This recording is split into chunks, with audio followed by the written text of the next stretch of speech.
கவலைப்படாத தங்கச்சி, கடன் கொடுத்தாவது கஸ்டமர்களை நம்ம பக்கம் வளைச்சு போடுறோம். அத மீறி அவன் மில்லுல யாராவது ஆர்டர் கொடுத்தானா அவன் இந்த ஊர் எல்லையிலே கால வைக்க முடியாது.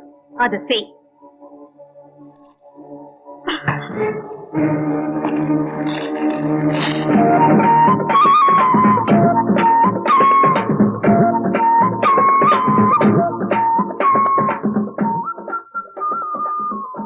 ஆலையா, இன்னைக்கு ஆரம்பிக்க போற தொழில் தமிழ்நாட்டிலே நம்பர் ஒன்னா வந்து கோடி கோடியா கொட்ட போறது. ஐயரே, உன் வாய் முகூர்த்தம் பழிக்கணும். அண்ணன் வாரி வாரி வழங்கணும். இந்த 200 ரூபாய் நமக்கு. எல்லாம் அண்ணி வந்த நேரமா? ஹலோ, கேரளா பாட்டியா? அண்ணே, கேரளா இருந்து போன் வந்துருக்கேன். டேய் டேய், போனை பீ கிட்ட கூட. இனிமே இந்த போன் அட்டன் பண்ணலாம் வச்சுக்காத. கேட்ட போய் உட்கார்றா. ஹலோ, கேரளாவா? யாரு, பாலகிருஷ்ணா குரூப்பா? கோபி சேட்டாவா? எப்படி இருக்கீங்க?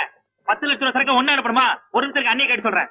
அண்ணி, முதல்ல ஆர்டர் வந்திருக்கு. 10 லட்சம் ரூபாய் சரக்கு. என்ன சொல்றீங்க? அவர்கிட்ட கேளுங்க. விட்டு கொடுக்க மாட்டீங்களா? அண்ணி ஐஸ் வச்சது போதும். ஆர்டர் உடனே அனுப்புறேன்னு சொல்லு. ஓகே.